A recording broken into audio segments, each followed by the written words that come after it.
Dan 2 pertandingan terakhir, gua rasa kita sepakat Indonesia main tampil bagus lawan Palestina dan lawan Argentina dengan bantuan tadi diaspora. Kita lihat bahwa PSSI ini sudah mulai bekerja sama dengan federasi sepak bolanya Jerman dan juga Jepang yang gua tahu mereka mempelajari liga. Gua orang yang setuju dengan diaspora. Iya. Tapi gua tidak setuju dengan yang memaksakan seperti lu nggak ada keturunan Indonesia tapi lu dipaksain jadi naturalisasi gitu. Iya.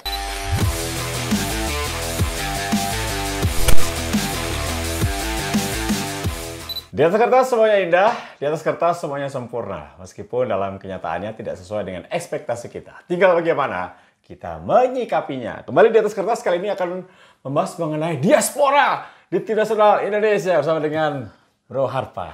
Halo Bro Tio yang luar Sehat, Bro? biasa, sehat. Iya, ini kita lagi euforia tim nasional. Iya. Nah, ini beberapa kali diaspora ini memberikan satu harapan ya. Beberapa kelemahan di tim nasional kita diisi oleh pemain diaspora dan berhasil. Menurut lo, bagaimana proses ini demi kemajuan tim nasional Indonesia? Iya, kalau kita lihat dari pertandingan yang baru aja berlangsung melawan Argentina, ada beberapa catatan. Ya, secara objektif kita lihat, jujur ada yang it works very well, ada yang juga mungkin belum. Mungkin belum. Salah satunya Sandi Patinama. Baru 1 atau 2 kali ya dia main ya. Atau debut ya. Debut. Jadi ya belum bisa juga kita nilai secara full. Tapi kita lihat misalnya Mark Locke. Gua rasa sih udah jelas. Dia adalah pengisi dari kekosongan yang lu bilang tadi ya. Ya, penting ya. Penting. Terus juga Elkan Bagot. Bagot juga tadi ada 2 atau 3 mungkin ya. Salah satunya dia ada tackle yang clearance yang sangat penting, menghalau kalau nggak salah tendangannya Julian Alvarez dan itu menyelamatkan kita dari gol yang berikutnya lah. Waktu itu 1-0 kalau nggak salah kondisinya atau 0-0. Dan juga ada 1 tandukan dari dia kalau nggak salah dari Troy ini Pratama Arhan. Ya, Rafael Strike agak susah gue menilainya honestly. Padahal posisi ini penting banget. Penting banget ya. Cuman memang lagi-lagi ya pertandingan pertama lawan Palestina it's fine, tapi kedua lawan Argentina ini memang kita harus menilainya agak susah gitu ya. Mungkin lawan Argentina jelek, mungkin kalau lawan tim lain bagus banget kan gitu. Karena standarnya tinggi. Tapi anyway, ya itu tadi yang gue sebutkan ada beberapa nama. Mungkin Sandy Walsh yang kita belum tahu karena cedera ya. Jadi ya biarlah. Lagi-lagi memang ini klasik atau klise. Tapi ini adalah domainnya atau prerogatifnya pelatih STY. Biarkanlah dia bekerja. Keputusannya, judgementnya ada di atas lapangan. Dan 2 pertandingan terakhir, gue rasa kita sepakat Indonesia main tampil bagus lawan Palestina dan lawan Argentina dengan bantuan tadi diaspora. Ya, dari posisi yang kita punya kan pemain sayap nih. Iya. Ya wingback ya. Kemudian ada pemain lini tengah, center back. Iya. Kemudian di tengah DM kita punya diaspora ya. Iya. Kemudian center midfielder ada, striker ada. Nah, apakah yang ada saat ini sudah menurut lo cukup untuk membuat Indonesia bisa mengaruhi Piala Asia dengan baik nanti? Iya, kalau gue bilang bisa menjanjikan lah. Sama tadi gue lupa nyebut satu nama yang gue rasa juga harus gue sebut yaitu Jordi Amat. Gue lupa, itu bagus banget tadi mainnya. Ya, gue rasa sih kalau ngeliat dari kombinasi antara pemain diaspora dan yang ada dan dari 2 pertandingan ini, gue rasa sih nggak ada keraguan ya harusnya. Dan satu yang terpenting bro, mental pemain ini harusnya terdongkrak ketika bisa menghadapi Argentina seperti itu. Ya, kan From Asnawi ya. Asnawi mah gila. Lihat deh di meme-memenya bro, lucu. Katanya di kantongnya si Asnawi itu ada permen karet, korek api, sama Garnacho katanya. Itu, I mean it's joke, but it's realitinya begitu kan. Sampai dia agak dendam juga kan tadi sempat. Jadi mental sebenarnya itu yang kita lihat itu bukan soal adu tackle-nya atau saling serang tadi, tapi mentalnya. Berarti dia punya mental, bangkit. Ini yang gue bilang melahirkan sensasi memang. Satu pertandingan itu memang hanya sensasi. Tapi kalau ini berlanjut, ini menjadi sebuah bangunan mentalitas yang kuat yang tadi menjawab pertanyaan lu bro. Ketika nanti Januari Februari di Qatar menghadapi Irak, Vietnam, with all respect ya, gua rasa kita harusnya jauh lebih pede ketimbang sebelum ini. Karena kita masih punya kesempatan nih guys, September 2 kali FIFA Matchday, kemudian November 2 kali FIFA Matchday. Jadi menurut gua masih ada 4 pertandingan yang persiapan mereka untuk menuju ke Qatar itu lebih siap lah. Dengan mengumpulkan pemain yang sama ya. Betul. Jadi ada sepertinya ini memang apa ya gue bilang ya, alam semesta berpihak pada timeline kita.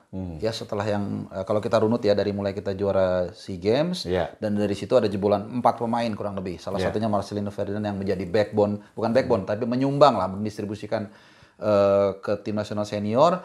Kemudian 2 laga melawan Palestina Argentina juga kombinasinya oke. Jadi itu dua-duanya 100 dunia loh. Kemudian juga ada pertandingan lagi buat persiapan melawan menghadapi Piala Asia. Ini gue rasa sih oke. Artinya akselerasi ini harus kita gas terus, jangan hanya pertahankan. Dan kalau kita mau lihat berkaca ke susunan pertandingan nanti di Piala Asia, ini cukup menguntungkan kita juga, bro.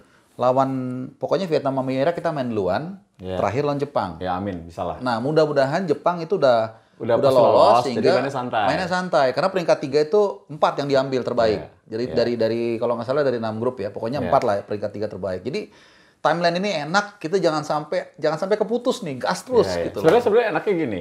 Kalau ngomong Piala Asia meskipun masih jauh ya, tapi karena dia ngomong Piala Asia, gue ngomong Piala Asia nih. Irak 3 poin, Vietnam 3 poin, that's it. Selesai. Cukup. Bahkan kalau kita ingat 2016 di Euro, juaranya kan Portugal. Dia lolos itu. Nah, jangan macam-macam deh. Enggak, bukan mengandai-andai lagi. Bukan, maksudnya poin dia tuh lolos hanya dia peringkat 3 terbaik dengan poin 3. Poin 3. Jadi dengan sistem Piala Asia kali ini persis mirip dengan Euro 2016. Persis banget. Jadi 4 peringkat 3 terbaik. Nah, saat itu Portugal yang juara. Poinnya cuma 3 dari 3 kali imbang. Jadi sebenarnya kalau format nanti di Piala Asia, kita dapat 4 poin aja, hampir pasti lolos. Nah, kalau lu kan tadi bilang 2 kali menang. Enggak. Sekali menang, sekali seri itu sangat besar peluang untuk lolos. Dan target PSSI ya gue tahu 16 besar. Tapi kalau 8 besar, alhamdulillah Piala Dunia itu. Iya, itu bonus. Amin. Bonus lah bonus ya. Iya. Bro, gue orang yang setuju dengan diaspora. Tapi gue tidak setuju dengan yang memaksakan. Seperti lu nggak ada keturunan Indonesia, tapi lu dipaksain jadi naturalisasi gitu. Itu terlalu memaksakan. Tapi sepertinya Pak Erik tidak seperti itu ya sekarang ya di PSSI. Nah, bagaimana dengan berkelanjutan program ini? Apakah menurut lo perlu dilanjutkan oleh tim nasional Indonesia menunggu kompetisi kita sehat dan bagus? Naturalisasi? Yes. Ya, kalau naturalisasi sekarang siapa yang bisa menahan era globalisasi sekarang? Ya, lihat mungkin di tim dunia manapun hampir selalu ada naturalisasi. Garnacho pun misalnya kita contoh semi naturalisasi, artinya dia lahir di Spanyol. Spanyol deh, pemain Prancis saja jadi. Aimé Laporte sama Norman kan? Iya, jadi nggak, ya kita bicara secara makro nggak bisa itu. Italia 2006 ada Camoranesi. Ya, jadi dunia ini sekarang batasnya udah makin tipis. Cuman sekali lagi, ya yang penting ini bener nggak pemain ini dibutuhkan dan berkualitas, itu aja. Gini, dunia ini penuh diaspora, ya kan? Oh iya boleh juga tuh. Itu malu Fans, itu lagu siapa tuh? Gila, zaman dulu banget tuh, udah tua. Bro, ini tadi kita sempat bahas ya nama-nama yang tadi lu sebutin.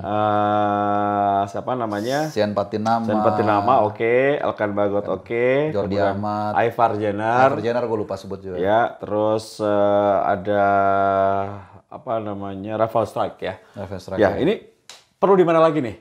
Kalaupun kedepannya pasti yang gue tahu PSSI masih mencari pemain diaspora yang mau bermain untuk Indonesia, karena memang kita masih mengincar Piala Asia yang akhirnya nanti Piala Dunia.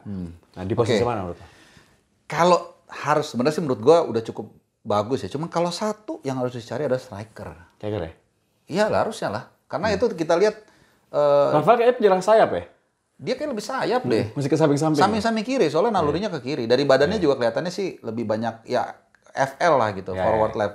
Jadi kalau menurut gue itu, cuman kan ya itu nggak gampang juga ya. Walaupun kita juga punya Rabanan Sananta, sebenarnya gue sangat mengapresiasi dan mengagumi Rabanan Sananta ya. Cuman ya itu tadi menjawab penyataan, kalau diaspora atau naturalisasi yang dibutuhkan di mana lagi? Ya mungkin kalau ada sih, kalau bisa striker. Tapi pendapat lo mengenai langkah ini, selain tentunya kita lihat bahwa PSSI ini sudah mulai bekerja sama dengan federasi sepak bolanya Jerman dan juga Jepang yang gua tahu mereka mempelajari liga.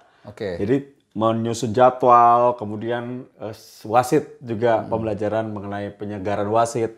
Nah, apakah memang diaspora ini cukup efektif buat sepak bola Indonesia saat ini? Ini kaitannya dengan yang Pak Erick Thohir ke Jepang dan Jerman ya? Kalau gue tahu juga seperti itu lebih kepada supporting sistemnya bola kita kayaknya deh, kalau nggak salah. Yang kayak tadi soal wasit, soal pengelolaan, lebih ke situ sih.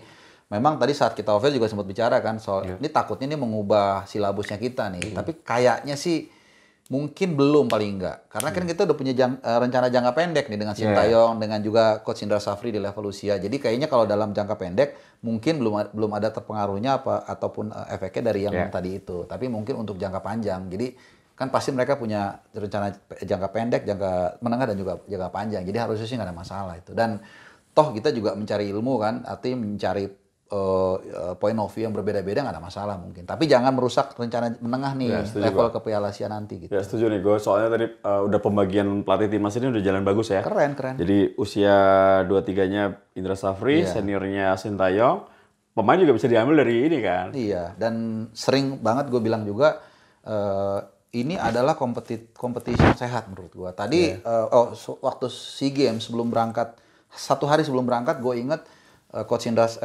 STY datang ke Stadion Madia. Artinya ini menunjukkan bahwa oke, gue punya gaya sendiri, lu juga punya, tapi kita tetap kerja sama bareng. Pemain kita ada yang lu butuhin, silakan. Demikian juga di Senayan melawan Argentina. Coach Indra Safri juga datang. Jadi ini gue bilang nggak ada masalah. Malah justru bagus. Mungkin kalau nggak ada dalam what so call persaingan, mungkin jangan-jangan Sintayong juga nggak nge-push permainan terbaiknya. Gitu.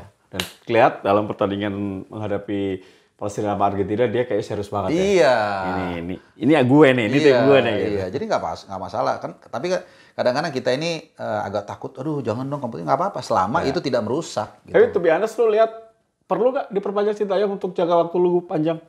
Iya, kasih tau gue opsi terbaik dari itu apa? Nggak ada kan. Saat ini. Artinya saat ini, ya itu yang gue bilang, jangan ganggu nih udah.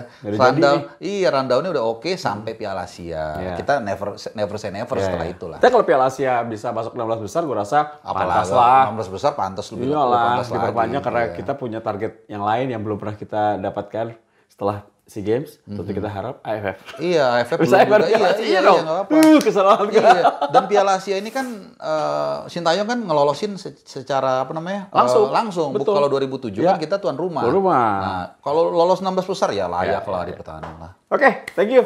Bro, udah segitu doang. Nanti lagi. Ini kita ngomong diaspora bahwa dari kacamata harapan diaspora penting sesuai dengan kebutuhan pelatih. Iya. Dan mereka punya hak untuk bisa main di Indonesia karena mereka punya keturunan. Yes. Dan itu tentunya sama kesimpulan gue sama Harpa, kalau kita tidak menutup kesempatan diaspora ya, selama dia mau bermain untuk merah putih karena dia punya darah negara Indonesia, go ahead. Dan tentunya untuk merah putih. Semoga sukses Sintayong bersama dengan Timnas Indonesia, semakin percaya diri kita dan kita akan support terus pastinya. Harpa, Tino Groho, salam. Bye.